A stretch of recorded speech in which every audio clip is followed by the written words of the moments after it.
قرآن مجید کے اندر یہ جو آیات مبارکہ میں نے ذکر کی ہیں، اس کے اندر بھی اللہ تعالیٰ نے اس چیز کا تذکرہ فرمایا ہے، اور کچھ احادیث مبارکہ اللہ کے نبی صلی اللہ علیہ وسلم سے منقول ہیں کہ اللہ کے نبی نے چند گناہوں کا ذکر کیا جو آج کل میں یہ سمجھتا ہوں کہ ہر انسان اس گناہوں کے اندر مبتلا ہے۔ اللہ کے نبی نے پہلے گناہ کا تذکرہ کیا اور پھر فرمایا کہ جب معاشرے کے اندر، جب قوم کے اندر، جب کسی قبیلے کے اندر، جب کسی بستی اور ریاست کے اندر یہ گناہ عام ہو جاتے ہیں تو ان گناہوں کی وجہ سے اللہ تعالیٰ کیا سزا دیتے ہیں اور ان عذابوں کو مسلط کر دیا جاتا ہے۔ حضرت عبداللہ بن عباس رضی اللہ تعالیٰ عنہ کی ایک روایت ہے، اس کے اندر انہوں نے ارشاد فرمایا کہ اللہ کے نبی صلی اللہ علیہ وسلم نے چند گناہوں کا تذکرہ فرمایا اور فرمایا کہ جب یہ معاشرے کے اندر گناہ عام ہو جائیں گے تو ان گناہوں کی وجہ سے یہ عذاب اس قوم پر، اس معاشرے پر مسلط کر دیا جائے گا۔ فرمایا پہلا گناہ، جب معاشرے کے اندر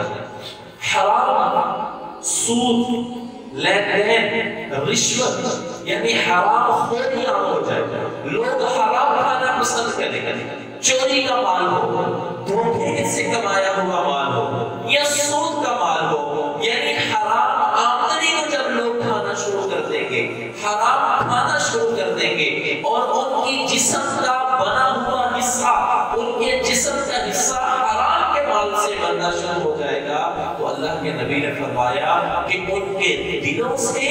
اللہ تعالیٰ اپنا ڈر اور خوف ختم کر دیں گے اور لوگوں کا ڈر اور خوف ڈال دیں گے کہ وہ لوگوں سے تو ڈریں گے لیکن اللہ سے وہ نہیں ڈریں گے۔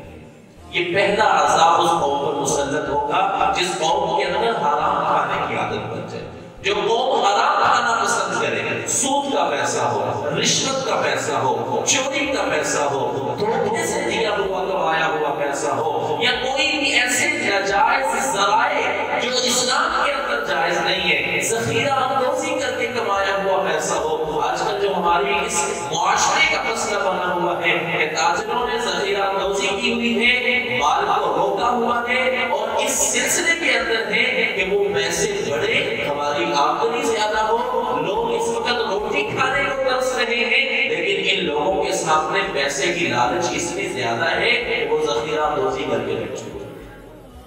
اللہ کے نبی نے فرمایا کہ جو حرام جب عام ہو جائے گا، حرام خوری عام ہو جائے گا، ہر وقت انسان جو ہے وہ اس کیوں میں لگا ہو، اس بات کی تلاش میں ہو کہ میں کس طریقے سے حرام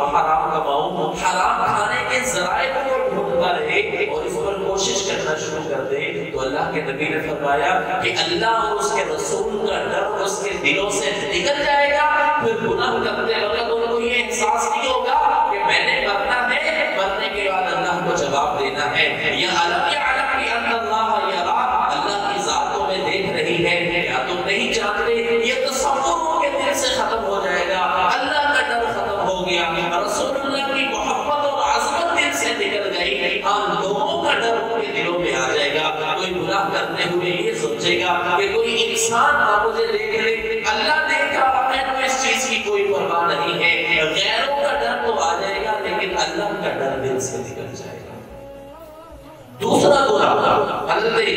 عبداللہ بن عباس رضی اللہ تعالیٰ عنہ فرماتے ہیں کہ اللہ کے نبی نے فرمایا کہ جب معاشرے کے اندر زنا عام ہو جائے گا، جب معاشرے کے اندر بے حیائی عام ہو جائے گی، جب معاشرے کے اندر عریانی عام ہو جائے گی، تو اس وقت موت کثرت سے ہونا شروع ہو جائے گی، حادثاتی موت واقع ہو جائے گی۔ کوئی پتہ نہیں انسان صحت مند ہے، تندرست ہے، کوئی بیماری نہیں ہے، موت کی کوئی آثار نہیں ہے، اچانک خبر سنی کہ فلاں انسان اس دنیا سے چلا گیا، فلاں کا ایکسیڈنٹ ہو گیا۔ اللہ کے نبی نے فرمایا کہ اموات کثرت سے ہوں گی اور حادثاتی موت کے اندر وہ انسان مرنا شروع ہو جائیں گے جب معاشرے کے اندر بے حیائی، زنا، فحاشی اور یعنی عام ہو جائے گی، تو اس وقت یہ عذاب اللہ تعالیٰ اس انسانوں پر مسلط کرتا ہے۔ تیسری چیز اللہ کے نبی نے فرمایا کہ جب انسانوں کے اندر ناپتون میں کمی آ جائے، تجارت صحیح طریقے سے نہ کرے، جب انسان مال خریدے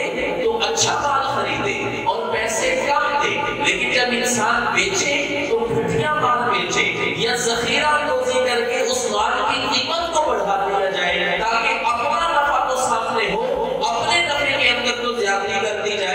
لیکن اس کے ساتھ ساتھ لوگوں کے جیبوں کو خالی کیا جائے، لوگوں کی جو ہے وہ پیسوں کو بٹورا جائے، تو اللہ کے نبی صلی اللہ علیہ وسلم نے ارشاد فرمایا جب ناپ تول کے اندر کمی ہو جائے گی، جب تجارت صحیح طریقے سے نہیں کی جائے گی، تو اللہ تعالیٰ انسانوں کے رزق کے اندر کمی کرتے ہیں۔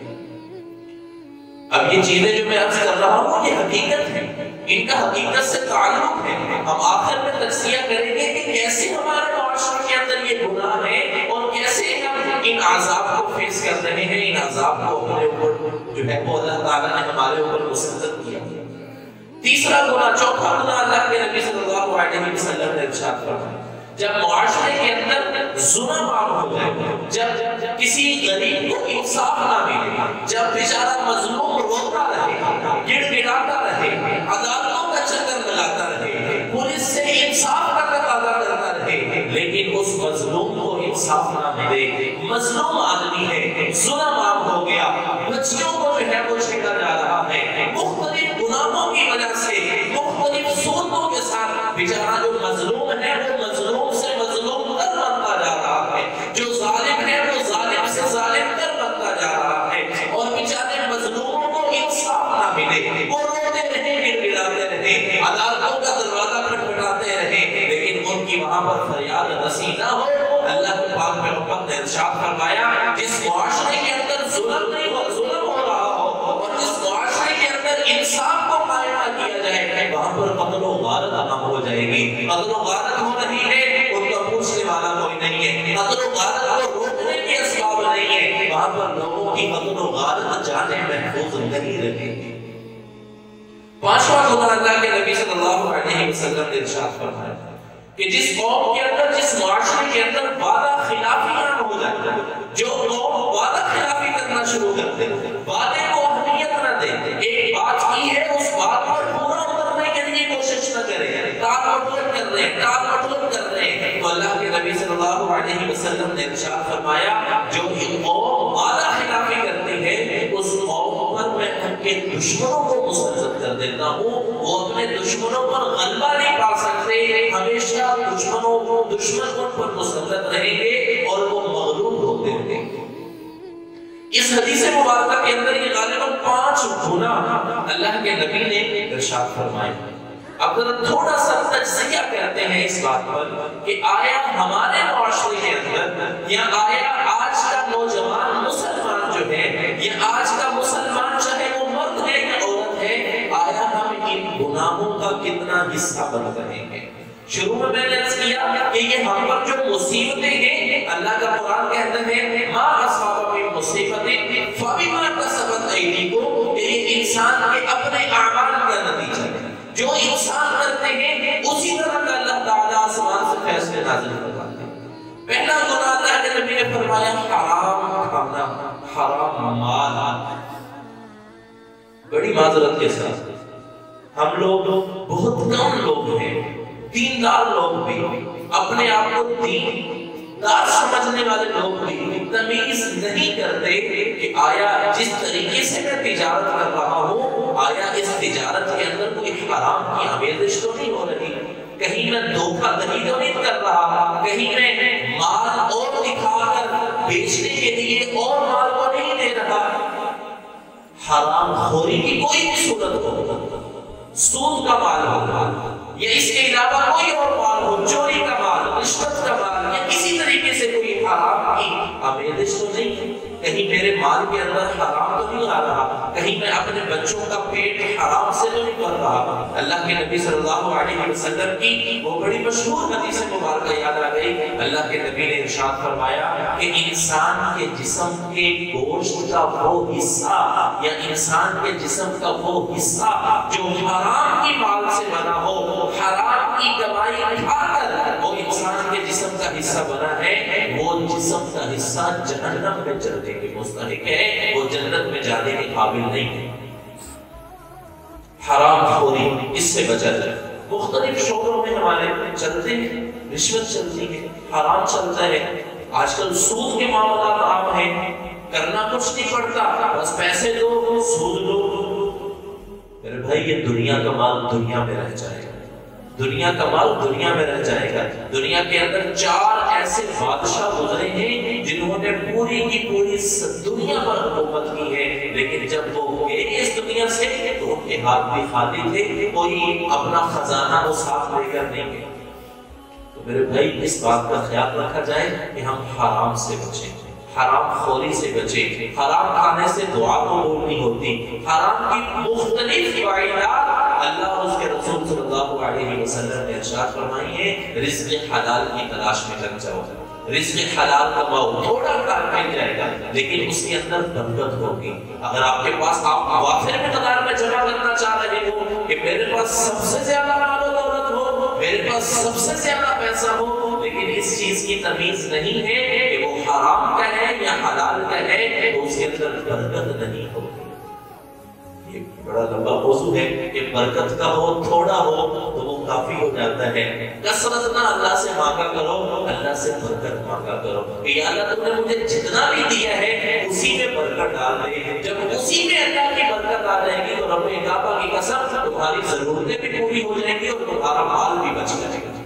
اور اگر وافر مقدار میں اللہ سے کثرت مانگو، برکت نہیں مانگ رہے ہو، تو وہ کثرت بھی اتنی ہوگی کہ ساری ضرورتیں بھی باقی رہیں گی، اور گلے شکوے پھر یہی ہوں گے کہ لاکھ کما رہا ہوں، 2 لاکھ کما رہا ہوں، لیکن ضرورتیں پوری نہیں ہو رہی۔